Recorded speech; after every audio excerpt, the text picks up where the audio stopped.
Gaza may have largely disappeared from international headlines since the so-called ceasefire took effect last October. On the ground, however, the killing has continued, and so has the danger facing journalists.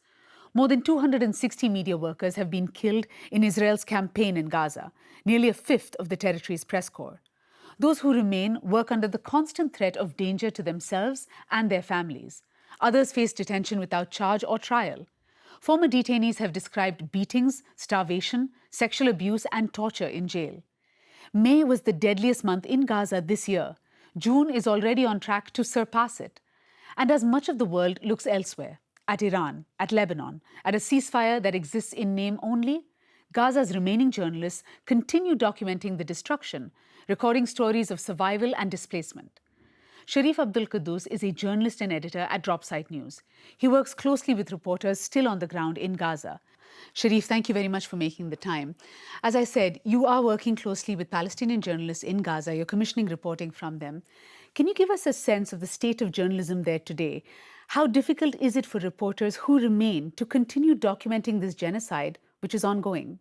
So the sheer number of journalists killed, 1/5 of the press corps, has severely affected how much coverage is coming out of Gaza. The number killed is almost beyond comprehension.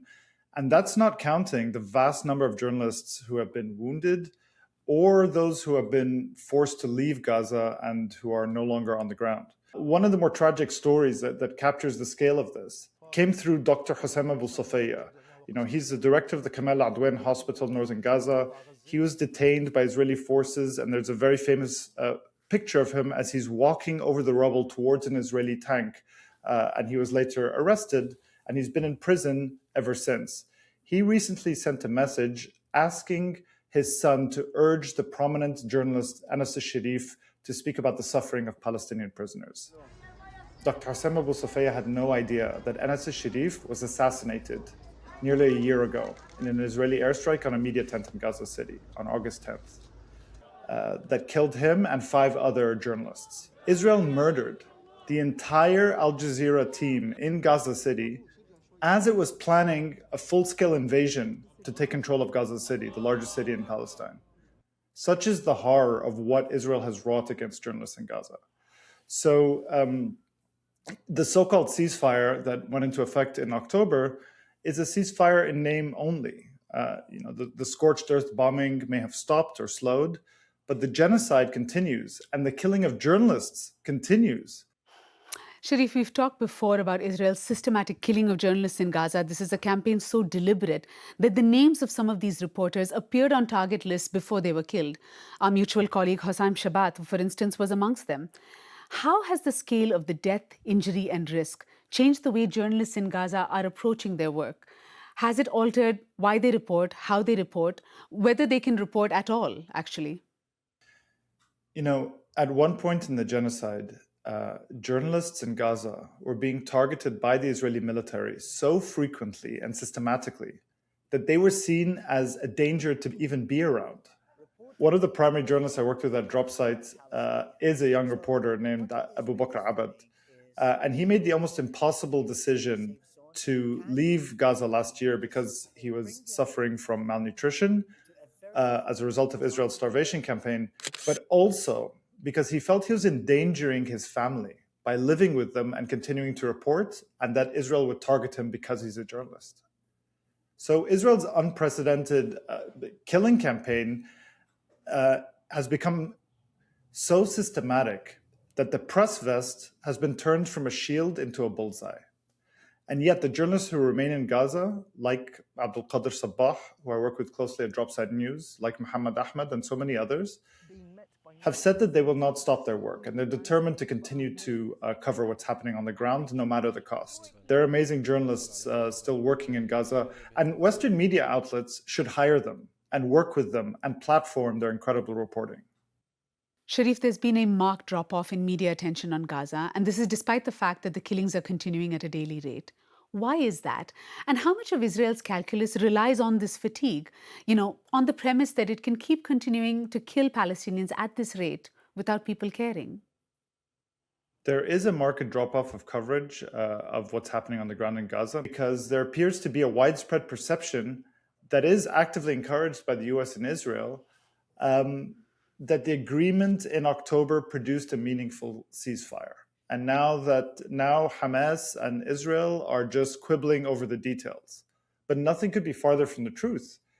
Israel has known for 2.5 years now that it can bomb and shell and shoot and starve and displace Palestinians, and they will not be held accountable for it.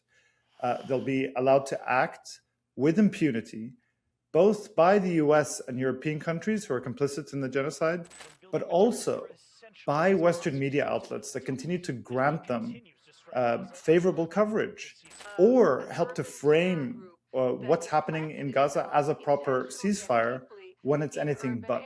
So one of the problems with this ongoing ceasefire, non-ceasefire situation is that almost any place in Gaza can credibly said to contain terror infrastructure. So I think it's those two reasons that we've seen what is a marked drop-off in coverage. And over the past couple of months, the genocide in Gaza is again becoming more acute. We have seen a rise in killing. May was the deadliest month in Gaza in 2026. And the rate in June has escalated way beyond that. Already, in 9 days, something like over 45 Palestinians have been killed.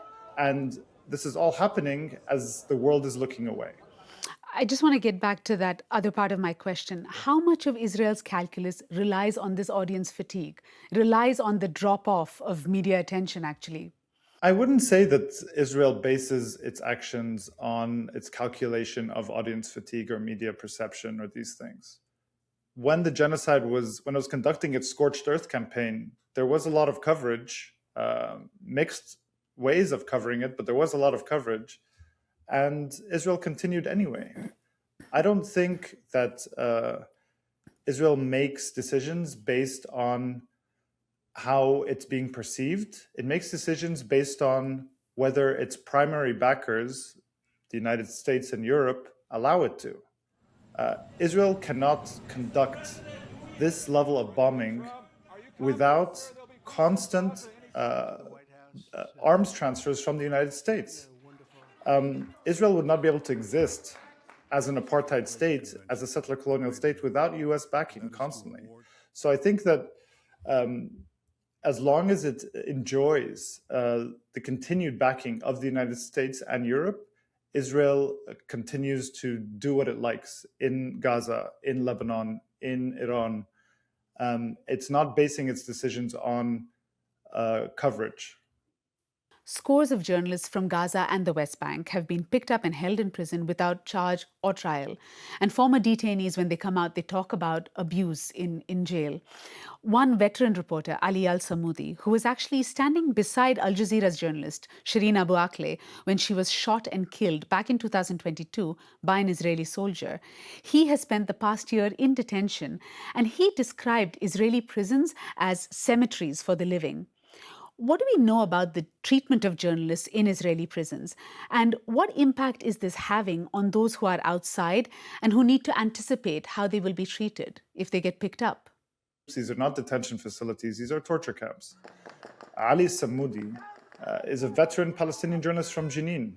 He was shot in the shoulder when an Israeli sniper opened fire on Shireen Abu Akleh and him and other journalists on May 11th, 2022. Last year, Israeli soldiers came to Ali Samoudi's house, beat him, arrested him, and threw him in administrative detention for a year without charge or trial. When he was released, he was unrecognizable. I watched the video of him, I couldn't believe my eyes. He had lost 60 kilos, and he described the hellish conditions inside. It's truly remarkable that Palestinian journalists continue to do their work and are determined to do so despite facing this ever-present danger of arrest and imprisonment. Israeli forces have repeatedly targeted journalists, medical workers, and rescue personnel. They did this in Gaza, now they're doing it in Lebanon. Can you explain this for our audience? What is the strategic logic of going after these professions so deliberately?